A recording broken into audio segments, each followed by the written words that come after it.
Nous avons avancé l'heure du goûter, puisqu'il n'est que 14 heures et nous allons déjà parler dessert, pâtisserie, enfin certainement, j'imagine, puisque nous avons deux pâtissiers pour le prix d'un. À ma gauche, Geoffrey Cagne, qui vient de Paris, que les gourmands connaissent beaucoup. Et puis nous avons à côté Dorian Pellissier, vous êtes pâtissier installé à Limoges, à côté de Limoges. Vous Ouais, avez, Fétia, exactement. comment? Fétia, exactement. Très bien, vous avez ouvert une école.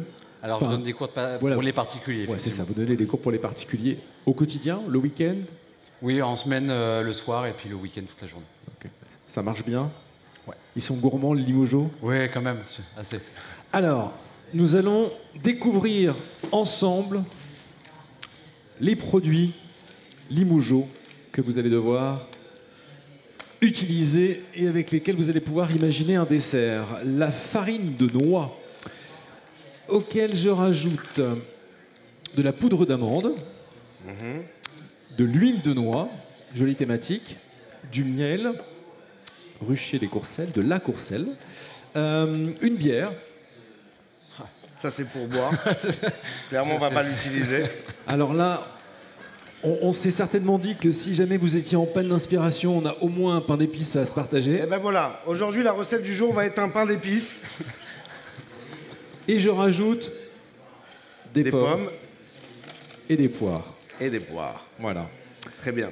Est-ce que ça vous inspire, messieurs? Bon, c'est Dorian qui va trouver l'idée En fait, parce que ils moi, veulent- je suis mauvais. Non, en fait, ils veulent juste boire la bière. Ah, ok. Bon, on va essayer de réfléchir. Michel, pas d'inspiration? Qu'est-ce que des poires, des pommes, qu'est-ce qu'on pourrait faire avec ça? Bon, déjà, on peut utiliser des poires et des pommes, ça c'est sûr. Alors, on a est-ce de la qu'on ferait farine, pas un petit, un crumble. Un crumble, avec juste un crumble. Donc on est venu Ça de sent le Paris dessert. juste pour vous faire un crumble aux pommes. Ouais, mais ça sent le dessert de l'enfance ici. Ouais, alors on peut garder le tradition. crumble. On va garder un petit crumble qu'on va faire avec la farine de noix, la poudre d'amande. Donc déjà, c'est une bonne idée. Merci Michel, on peut l'applaudir. Ouais. Il a déjà trouvé le crumble. Grande idée, grande idée. Voilà. Si on faisait les poires et les pommes en sirop avec un peu de miel et de bière, c'est bien ça, non? Qu'est-ce que vous en pensez? Oui, la bière, vous aimez ça, j'ai l'impression. Ouais, mais Ok. du coup, on peut pas la boire. Non, on peut pas la boire, mais on pourra en garder un petit peu si on est déshydraté. Vous avez le droit de la goûter. C'est important de goûter le produit pour savoir le goût qu'il a. oui. Bien sûr. Ensuite, on peut utiliser ce petit pain d'épices En snack. juste en assaisonnement, snacké, un petit peu croustillant, qui irait bien à côté du crumble. Et moi, je me dis, bah, il faut quelque chose pour sublimer un peu tout ça. Et si on faisait une aumônière, donc une crêpe. Voilà, la crêpe, c'est assez basique. Elles sont souvent ratées, mais on va essayer de ne pas la rater aujourd'hui. Alors, on va faire une recette de crêpe au pif. Dorian, qu'est-ce qu'on va mettre dans le crumble? Alors là, pour le crumble, du coup, on va partir sur de la farine de noix, puisqu'on nous l'a imposé. De la poudre d'amande, de la cassonade, de la farine et une petite pointe de fleur de sel pour venir un petit peu rehausser les saveurs. Alors, vous aurez aussi comme mission, une fois les recettes réalisées, d'utiliser l'une des assiettes de la maison Perguet, Très bien. qui est notre partenaire pour cette démonstration sucrée. Et j'ai aperçu Jacques Perguet là-bas. Est-ce que vous êtes d'accord de venir nous voir, Jacques? Vous venez? Allez, venez. Venez nous rejoindre un instant pour nous parler de votre maison. Et on peut applaudir effectivement Jacques. Bienvenue. C'est le jour des chefs. Hein. Exactement. Mais Ravi les de vous chefs ont revoir. besoin de contenants. Heureusement que vous êtes là pour faire des belles assiettes. N'importe quoi, parce qu'on ne sait jamais. Mais la prochaine fois, je viens. Et bien voilà. Avec plaisir.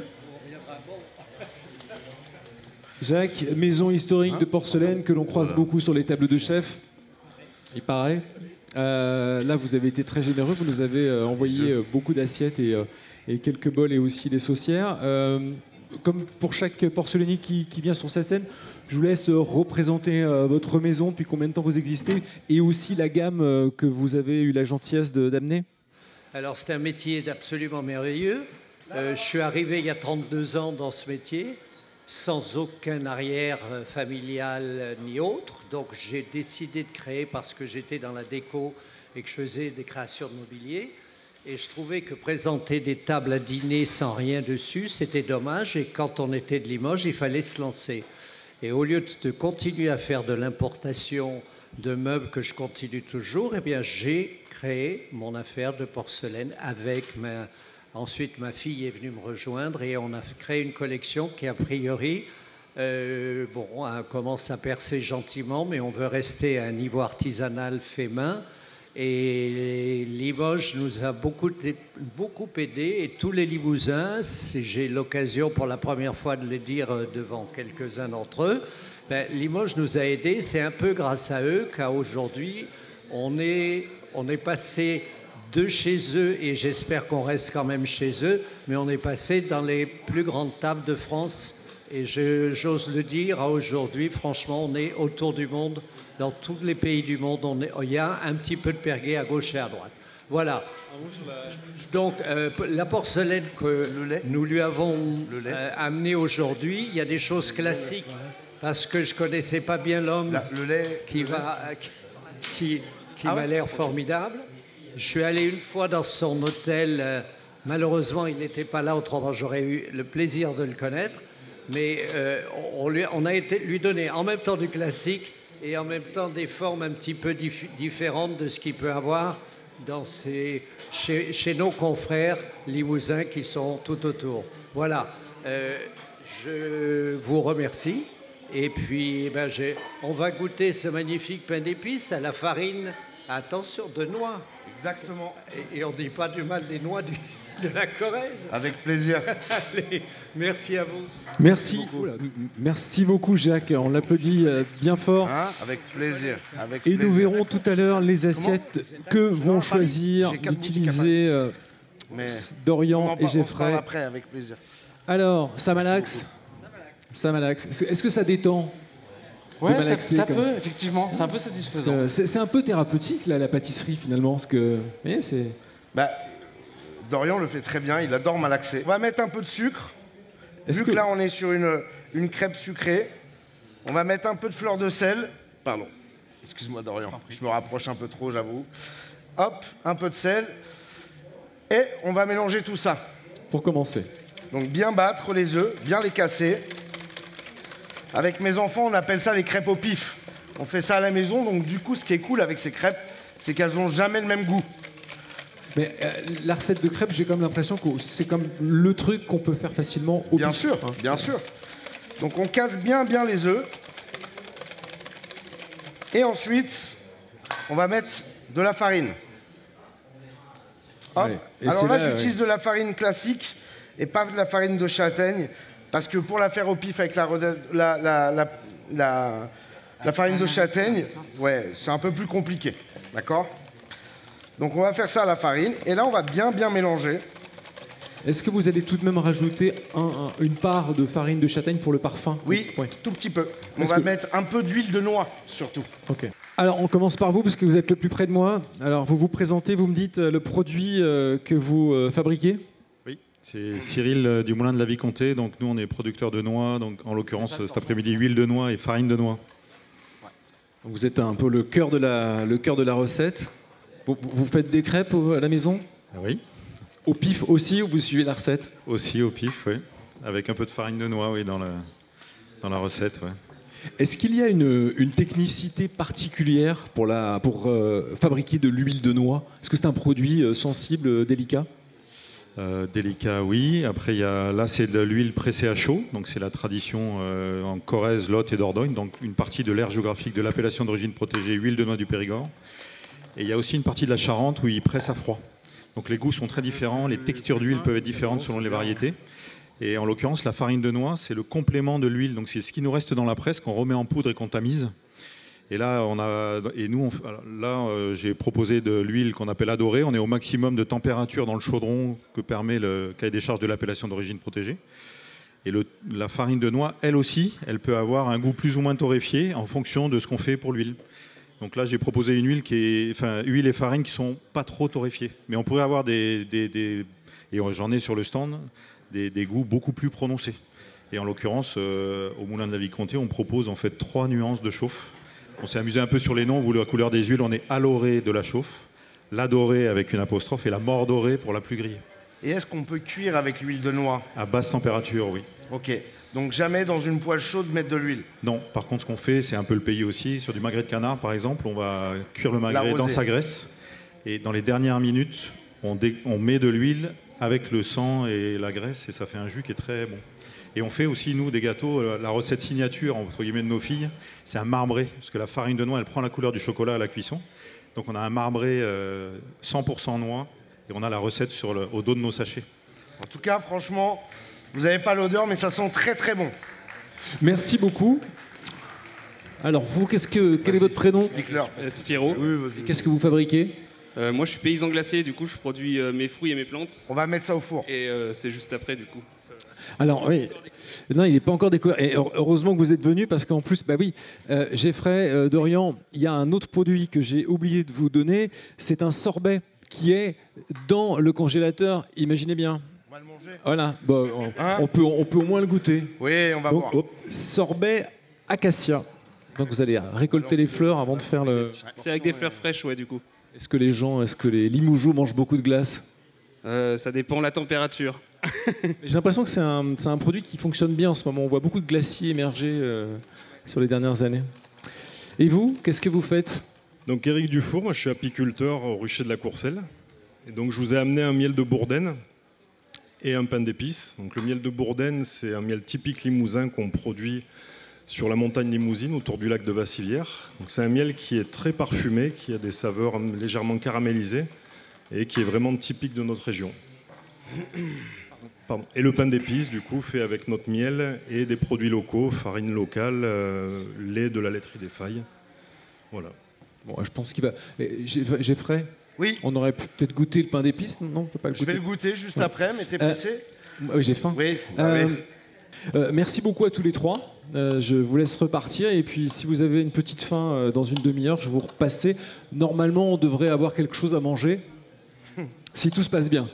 Normalement. Normalement. Bon, on a au moins le pain d'épices et le sorbet, donc on est sauvés. Merci messieurs, on vous messieurs. applaudit. Merci. Alors, Dorian a mis le crumble au four, donc à 170 degrés pendant une quinzaine de minutes. Alors vous pouvez très bien les friter pour faire une espèce de poudre, ou alors vous pouvez aussi le malaxer pour faire des petits morceaux, un peu comme des rochers. Ok ? Ça, c'est à votre convenance. Dites-vous bien que si vous les malaxez pour en faire des petits morceaux, ça va cuire un peu plus longtemps, le temps que ça cuise bien à cœur. Si vous le mettez en poudre, ça cuira à 5 minutes près, moins longtemps, parce que c'est de la poudre. Ok ? Donc là, on va lancer un petit sirop. Donc on a préparé 500 g d'eau et on va mettre un peu de bière. Si vous aviez les arômes, ça sent très très bon. Une pointe de miel. Et vous allez pocher les fruits dans le sirop? Exactement. Ok. Soyez indulgents, la première ne marche jamais. Ok ? Surtout quand elle est au pif. Bon, elle est un peu épaisse, hein. On est d'accord? Non, je trouve pas. Non. Bon. C'est la première fois que je fais des crêpes. Oui, bien sûr. Ça fait partie du CAP pâtisserie, la crêpe? Non, pas Non. du tout. Pas du tout. Et dis-toi bien que beaucoup de pâtissiers ne savent pas vraiment faire des crêpes. Ah. Vous savez faire des crêpes, les titis? Ah, pour la Oui. petite anecdote, moi j'avais un patron, on en faisait Ils sont régulièrement. 13 sur 2. On faisait Oui, le Courchevel. Tu te souviens de ce Ouais, le dessert Courchevel. C'était un vieux dessert, le Courchevel, qui était entouré de crêpes. C'était un gâteau comme un framboisier, et on mettait des crêpes dessus, et on nappait. Généralement, on mettait plein de fruits dessus. Bon, des fruits du dragon. Alors chez nous, en plus, on l'alcoolisait. Ah, oui, mais bon. À Courchevel, il y a beaucoup d'alcool. Alors, là, j'ai beurré, ok? Il y en a qui préfèrent à l'huile. Moi, je préfère au beurre. Ça a plus de goût, d'accord? Et maintenant, on va faire le test de la première crêpe. Je le sens pas du tout, mais on va essayer. Le pochon, c'est ici. Ouais, le petit pochon.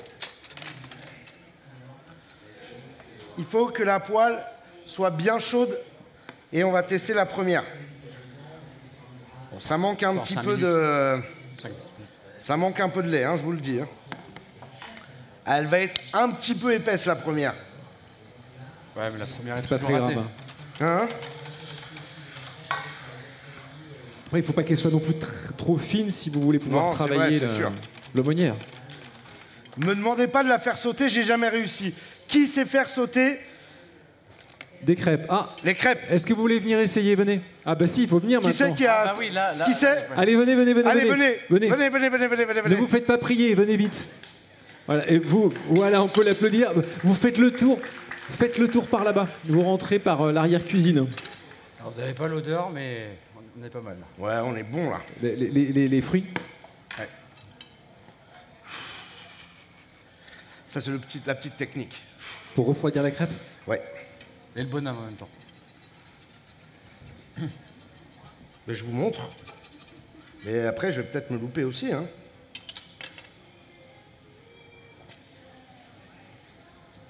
Voilà. Non, mais je la fais sauter après. Ah, il faut la faire sauter avant? Bah oui, normalement oui, c'est ça. J'y arrive jamais, moi, je vous le dis. Je la fais sauter après. Bah oui. Là, je vous dis, on a une crêpe de compétition. Hein. Je vais peut-être pas la faire sauter parce que j'ai peur de la rater. Mais je vais quand même essayer. Hop là! Joli. Il y a du talent, là. Hein. Bon, allez. Et pourtant, la poêle était aussi chaude, hein, je vous le dis. Compétition. Allez, à vous de jouer. C'est parti. Je ne touche à rien. Parce qu'après, elle va dire que c'est de ma faute. Vous êtes témoin ou pas?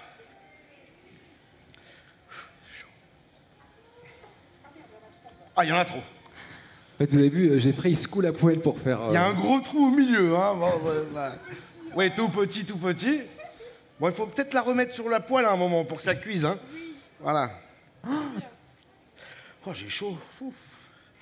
Je stresse pour madame. C'est quoi Non, votre ça va prénom? bien se passer. Jenny? Ginny.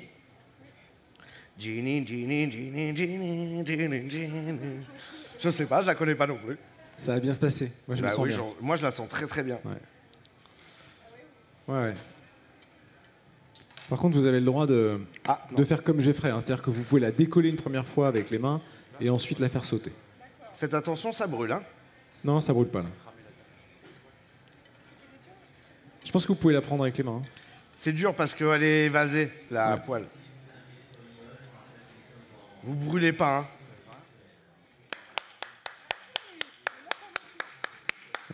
Allez, attendez, elle va la faire sauter. Pas trop tôt. Laissez-la bien cuire. Pas trop tôt. Non, on sent bien la bière, là. Je vous dis, on a des effluves de bière. Je pense qu'on va être tous morts. Tu manges et tu t'es bourré en même temps, c'est nickel. Oh, la poêle est lourde. Je vous avais prévenu. C'est vous qui avez fait la maline, là-bas. Hein? Je pensais pas que je serais la seule à... Bah, vous étiez la seule. Allez. Attendez, poussez-vous, parce que peut-être la poêle, elle va partir. Allez, un, deux... Ouais, bravo. Bon, merci, Ginny. Voilà. Vous avez gagné le premier prix du premier concours du Lancer de crêpes à Limoges. Voilà. Merci, Ginny, merci d'être venu, merci d'avoir joué le jeu, c'est très sympa. Beaucoup. Ouais, on peut l'applaudir. Parce qu'on lui a pas simplifié la vie quand même, il faut le dire. Hein. Bravo encore. Hein. Allez, chaud. Allez, bon, maintenant, on y va. Il nous reste combien de temps pour cette recette? On va dire 15 minutes. 15 minutes? Non, attends, oui, 15 Clairement, minutes. on est dans le jus, hein, je vous le dis. Alors, tu te brûles, Jeffrey? Ouais, ça va, je me brûle les doigts. En fait, j'ai l'impression de faire une production pour tout le monde, alors qu'en fait, je suis pas sûr que vous allez manger des crêpes. Mais hop, je pense qu'on va arrêter là les crêpes. De toute façon, j'ai plus de doigts. Et... Donc l'idée, c'est de les garnir maintenant. Ouais, exactement. En fait, l'aumônière, c'est quoi? C'est comme une petite bourse où on va mettre ce qu'on veut dedans. Et la fermer avec une petite ficelle ou autre. Et c'est plutôt cool. En réalité, l'aumônière, c'est un vieux mets, c'est un vieux dessert. C'est quelque chose qui est assez classique que moi, pendant ces 2 dernières années, pendant la Chandeleur, je me suis amusé à faire des desserts autour de cette petite crêpe. Et vous allez voir, c'est ultra facile et vous faites ce que vous voulez. Et vous pouvez très bien les faire salés, bien au contraire, avec un peu de jambon, un peu de béchamel, de la purée, ce que vous voulez en fait. Faites ce qui vous fait plaisir. Donc on va prendre un petit peu de... On va enfin pouvoir goûter le pain d'épices. Exactement, on va T'avais envie de le goûter, ce pain d'épices. Ah oui, on l'aura entendu. On va choisir une assiette aussi. On va mettre un petit coup de propre. Est-ce que c'est possible d'avoir une petite... Ouais, on va prendre ça. Est-ce qu'on va passer au dressage? Celle-là, elle est belle. Celle-là est très jolie. Hein, je trouve qu'elle porte très bien l'aumônière. J'en ai coupé. Blanche. Est-ce qu'on peut avoir 2 petits gobelets ou 2 petits verres? 3 même. C'est très très bon. Ah, puis je dois dire aussi, c'est une bonne alternative pour le sans gluten. Exactement. C'est très bon. En fait, on sent la noix torréfiée. C'est pas trop sucré. La petite note de fleur de sel, très bonne idée de Dorian. On pourrait même rajouter un petit zeste de citron pour rajouter une petite acidité. Alors les verres, c'est pour goûter si la bière est bonne. Et je viens de me rendre compte que j'ai fait une connerie. Il y a du gluten dans la bière. Ah, Eh oui. bah oui. Il y a du gluten et tu viens de boire de la bière Ouais. et il y a du gluten, ouais. Ah oui. Parce Bon, que... je t'appellerai demain matin. Ouais, quand- Parce que je crois que t'es cœliaque, c'est ça? C'est ça, tout à Ok. fait. Donc, c'est pour ça que je parle beaucoup. D'où la pâtisserie sans gluten. Pâtisserie sans gluten, effectivement. Ah. Et c'est vrai qu'on n'en parle pas assez. Et il y a de plus en plus de gens qui mangent, qui ont des intolérances ou carrément, comme dans mon cas, qui ne peuvent pas du tout manger de gluten. Et c'est très compliqué de trouver des produits et se faire plaisir. Ouais. Donc là, j'essaye de plus en plus de trouver des alternatives. De développer une gamme qui soit... Tout à fait. Donc, toute une gamme de pâtisseries, trouver des recettes aussi, parce qu'il y a beaucoup de recettes. Ouais. Si on enlève la farine, forcément, on n'a pas l'effet gluten, donc c'est problématique. Donc voilà, on essaie de travailler avec d'autres formules qui vrai que permettent de se faire ouais. plaisir malgré tout. Alors, on va mettre une petite base de croustillant, un peu comme une tarte en réalité. Et sur cette base de croustillant, on va y mettre quelques poires, quelques pommes qui ont été pochées avec ce fameux sirop de miel et de bière. Et de bière. Alors, par contre, j'aime beaucoup ton idée d'aumônière, Geoffrey, mais on va avoir un petit problème. Alors, tu nous fais un samoussa ou Ouais. on décroche des cordes quelque part? Ah, tu veux... Il faut de la tu veux ficelle. une corde? Ah, oui. Ben, on a de la ficelle normalement. Est-ce Est-ce qu'on peut qu'on a de trouver de la la ficelle? Je ne sais pas si c'est vraiment de la ficelle alimentaire, celle-là. Est-ce qu'elle est quand même d'un gros Bon, calibre? peu importe, peu importe. On dirait qu'on n'a rien vu, c'est pas grave. Allez, ensuite on va mettre des petits cubes 2 pains d'épices. de pain d'épices. Ah, et n'oubliez pas que vous avez un sorbet à l'acacia. On peut très bien le mettre dessus, hein. Ouais, tu vois, celui-là, il est trop. Voilà. Je peux avoir le sorbet, mais j'ai mis beaucoup là si on met le sorbet, hein. On va en faire un sans sorbet pour vous montrer et après je vais en faire un avec Mais sorbet. le sorbet, c'est après. Enfin, c'est Oui, à côté. on peut le mettre dedans, on peut le mettre dedans. On va mettre un peu de miel pour Le- lier Le tout. pain d'épices est délicieux. Vraiment. Bah, du coup, moi, je peux pas en manger. Bah, C'est triste. C'est pour ça que je partage. Il est délicieux. Ouais, tu peux manger ma part, c'est Et bon. ensuite, T'es gentil. on va plier comme ceci, vous allez voir. Hop, et on ramène, et on plie, hop. Bon, je l'ai un peu déchiré. Et on plie. Vous semblez être un bon plieur. Oui. Faites ça avec beaucoup d'élégance. Hop. Et en fait, on fait comme une petite bourse en réalité, comme une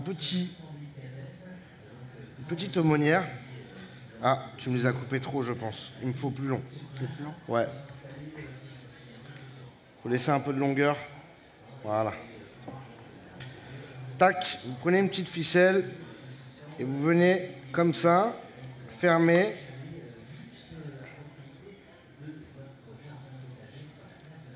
Magnifique. Vous voulez que je vous approche l'assiette? Exactement. Il y a des ciseaux. Travail Voilà. d'équipe. Des petits ciseaux, on doit en avoir quelque part. Tac. Hop. On aurait du sucre glace ou quelque chose pour donner un peu de vie à notre aumônière. Donc là, on a la première. On va faire une avec le sorbet. Donc sorbet acacia, Il a plus de force que moi. du verger de la lune. On va remettre un tout petit peu de streusel, de crumble, je veux dire. On peut Un avoir petit peu de poire et de Mais pommes. non, laisse tomber, il faut de l'eau chaude. On va en mettre un peu moins. Parce que sinon, je vais pas réussir à fermer. Je vous remercie tous les deux d'être venus pour préparer ces aumônières, ce crumble et pour improviser une recette sucrée autour de produits du Limousin. On peut les applaudir chaleureusement. Dorian Félissier et Geoffrey Cagne. Merci messieurs.